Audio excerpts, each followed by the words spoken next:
Namaste to all students. Khushro Bitia, myself JVN Dr. Khushbu Verma, Faculty of Agriculture and Veterinary Science. Today we will discuss about Northern blotting, and this session is related to recombinant DNA technology course of program BTech FBT and BSc BT 6th trimester. What is Northern blotting? The Northern blotting is a technique used to study gene expression by detection of RNA in a sample, or a Northern blot is a method used to detect specific RNA molecules among a mixture of RNA and also be used to analyze a sample to measure the RNA expression of particular genes. The name of Northern blot method derived from its similar first blotting technique known as a Southern blot, which was invented by Edwin Southern, and Northern blotting was developed by the Elvine in 1977.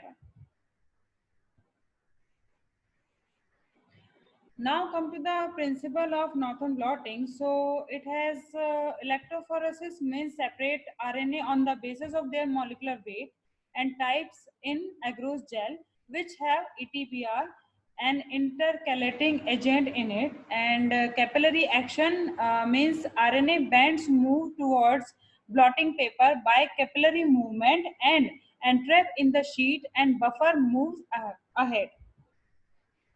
Now we will discuss about the steps involving Northern blotting. First step is RNA isolation, then separation of RNA using gel electrophoresis. Next is blotting, which is followed by hybridization and washing of excess crops.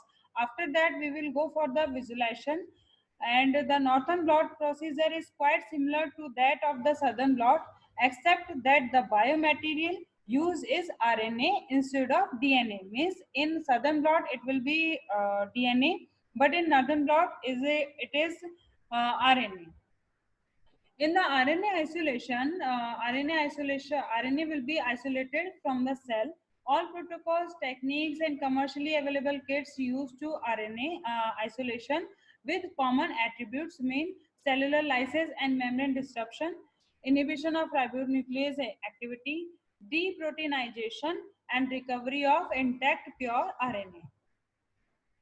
These are the methods of RNA extraction. So RNA isolation by acid guanidium thiocyanate phenol chloroform extraction. Here is the principle.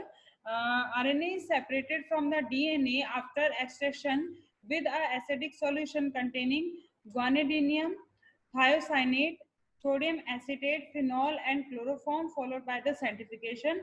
And under acidic conditions, total RNA remains in the upper aqueous phase, while most of the DNA and proteins remain in the lower organic phase. Total RNA is then recovered by the precipitation with isopropanol and can be used for several applications. Here is the flow chart. Next is RNA isolation by column based technology, and this is the second type of the RNA extraction, and this is the second type of protocol which has a principle that nucleic acid will bind to the solid phase of the silica under certain conditions. A buffer solution along with sample ethanol and isopropanol forms the binding solution, and the binding solution is transferred to a spin column, and the column is put in the centrifuge. The centrifuge forces the binding solution through the silica gel membrane that is inside the spin column, and nucleic acid will bind to the silica gel membrane. Here is the flow diagram where lysis and homogenization, then we'll add ethanol 70%, and which will bind to the RNA, then spin, then wash again, and then spin, and we can go for the elution of the RNA. Next, third type of the protocol for the isolation of RNA, which is for chemical come column based technology. Here lysis and homogenize will be done, and after that adding of chloroform, spin to separate phases, add lysis buffer to the aqueous phase, add 3.5 volume of the ethanol which will be 100% pure, then it will bind to the RNA, then spin, then wash two times, then spin, and after the spinning elution will be done for the RNA. Now quality assessment of the RNA, total RNA will be done, and RNA quality can be assessed by the nanodrop technology or by bioanalyzer. There are three quality controls that are performed on isolated RNA via nanodrop.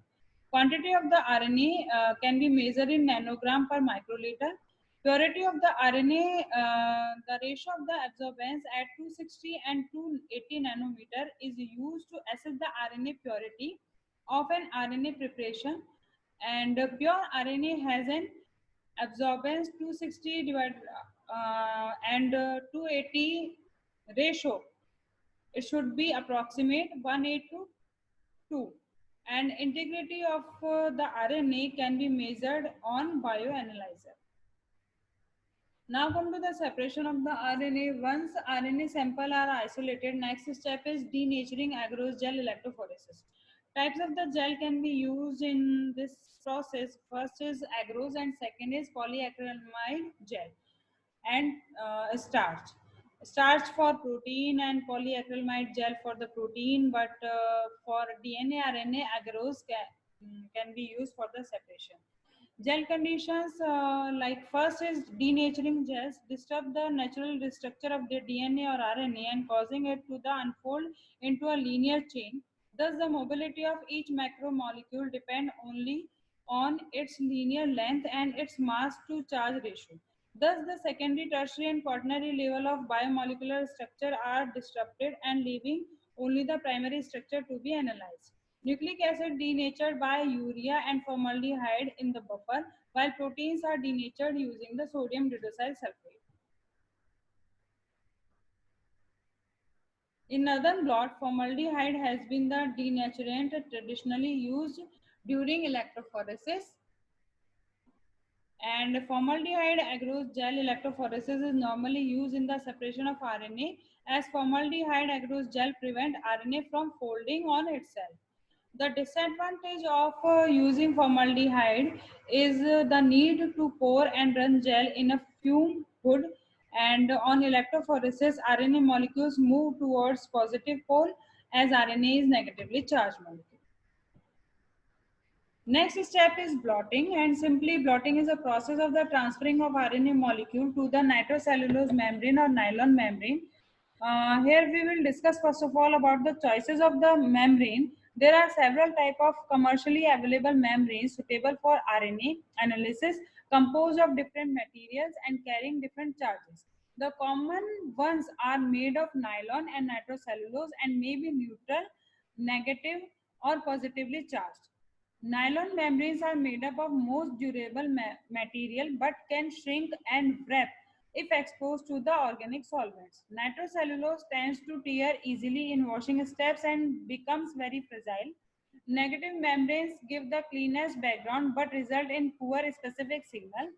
Positively charged membranes give the best signal of all, but they also result in higher background. Many scientists feel nylon is a better since it binds more and is less fragile. There are three types of the blotting membranes are available: nitrocellulose, PVDF, nylon, and these are the properties and applications. Once separated by the denaturing agarose gel electrophoresis, the RNA is transferred to a positively charged nylon membrane and immobilized for subsequent hybridization. For fast, reproducible transfer, the iBlot drying blotting system offers complete transfer of RNA to nylon membrane, typically in 7 minutes only. With dry blotting, there is no need for additional buffer or liquid that can introduce variability into the result. This system is compatible with both polyvinylidene difluoride (PVDF) and nitrocellulose membranes and has comparable performance to traditional wet transfer method in fraction of the time. It has a high detection sensitivity, increased blotting reliability and reproducibility, flexible gel size formats and membrane types, high quality and more compact transfer stacks. Next step is stabilization.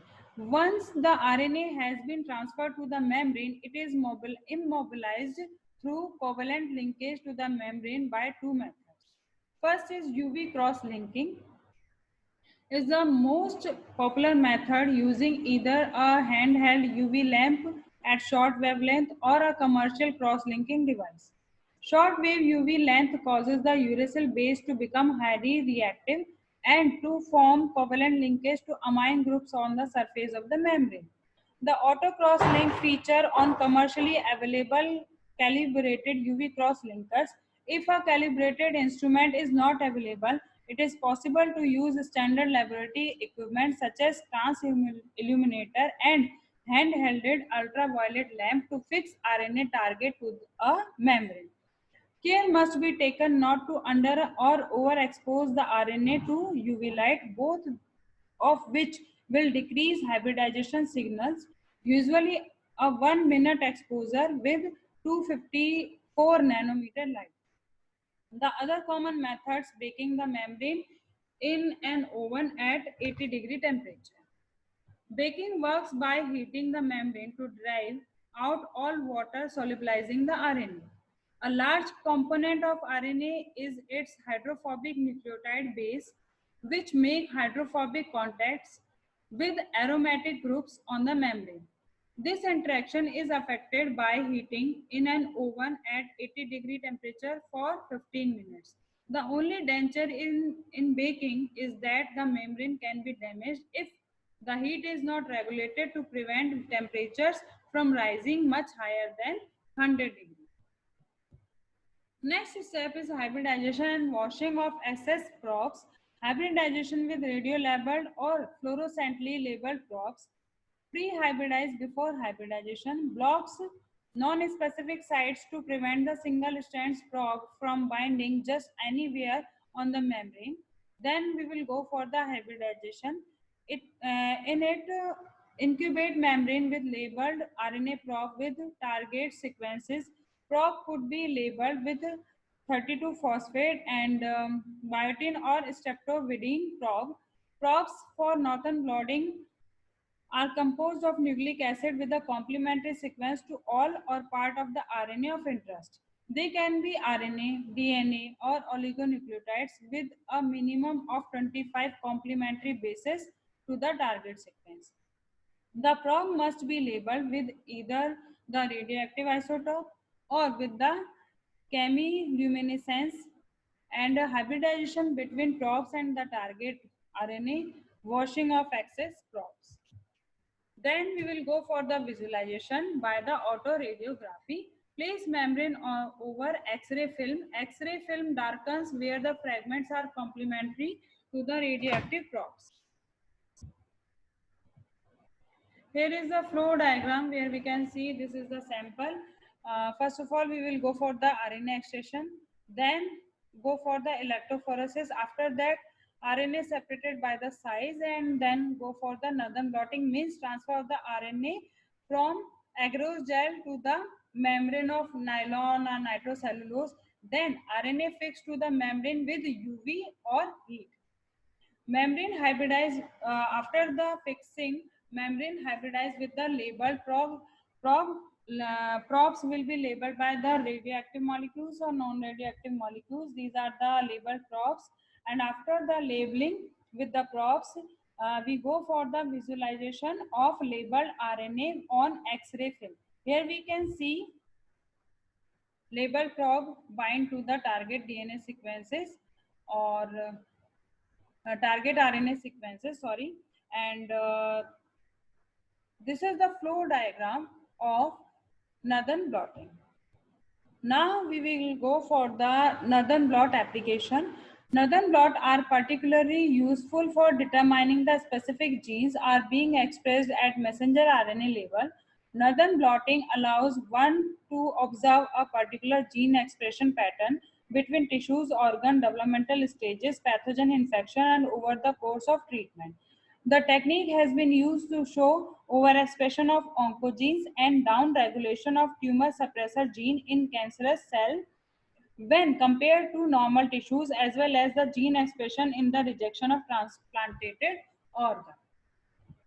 So this is the sum up of this session, and this session is powered by digital version 2.0. Jyoti Vidyapeeth Women's University, Jaipur. I hope you are satisfied with this digital session. If you have any query, then mention in the comment box. I will resolve it. Thank you.